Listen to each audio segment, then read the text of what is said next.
Hi, I'm Craig with ApplianceVideo.com. Today we'll be taking a look at the light socket on this Frigidaire electric freestanding oven.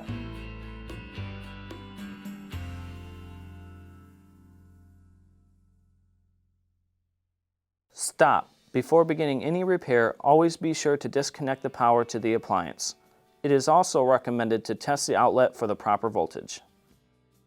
The main reason why you'd be replacing a light socket is if your light will not come on at all or it keeps blowing your bulbs. Now, click on the link below to view this repair video. ApplianceVideo.com guides you step by step, giving you the confidence to avoid recalls and callbacks, also saving time on repairs.